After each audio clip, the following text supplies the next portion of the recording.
uyinkosi phezu kwamakhosi onke.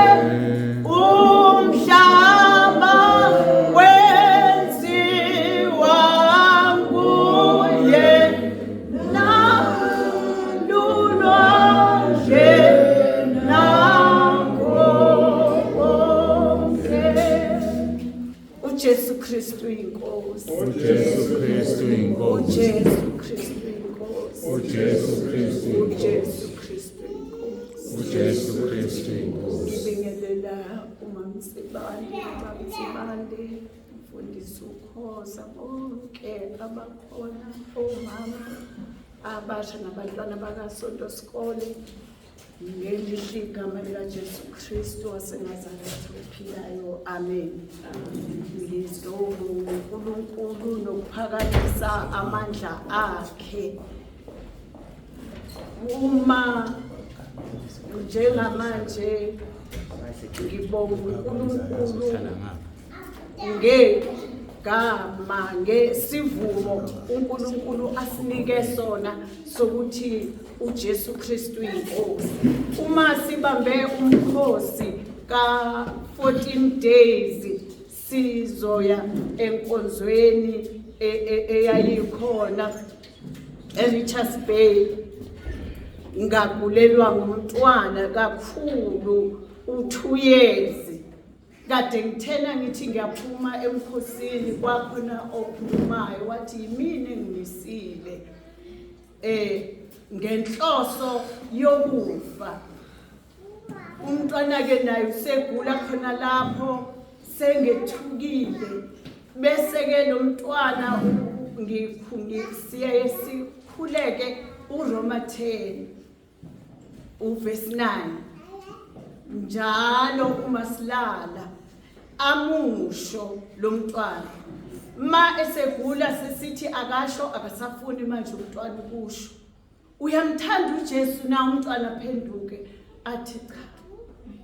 Hawu, kwenzakalani manje? Nangu umntwana engasafuni, angavumi, agula umntwana abande. Ngibona ukuthi kusho ukuthi mina ngisezukuya ke enkonzweni ke manje lo mntwana uyahamba. Kodwa ngahlala ngathi uJesu Kristu inkosi, samusha uRoma 10 uverse 9, ngashiya ezandleni zikaJesu ngahamba ngaye enkonzweni.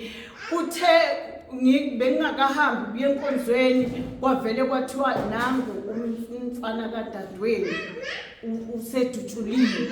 Awu, udutshulwe kunye nomakoti wakhe khona lapho.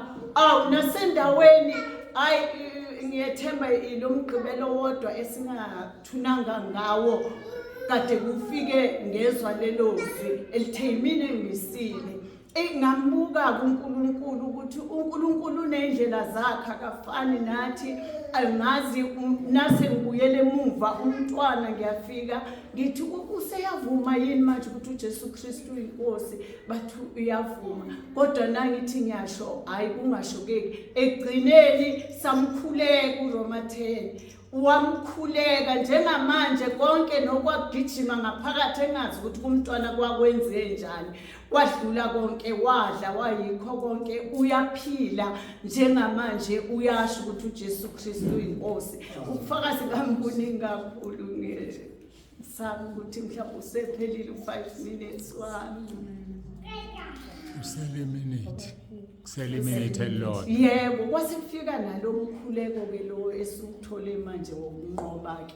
Ubaba uMsibande ngangizoya emncwabeni khona ngasekhaya, wavela lapha yana wathi ngithi ke mina ngisembhedeni nenye laphayana, ngithi hayi sisakhuleka, nangithi sisakhuleka bese vele ubaba uMsibande athi shona uRoma 10 uverse 5.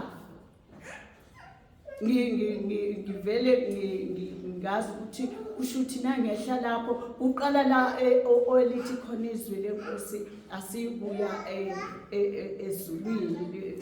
Ngeke ngisalichaza isikhathi eside. Ngesikhathi nangabe esesho njalo sengithi siyakhuleka sasala la ekukhanyeni thina, kwavele kwaphuma into ephumile la embhedeni yadibana nenye laphayana okungathi umuntu balwa. uJesu Kristu inkosi. Jesu Kristu inkosi. Leso sandla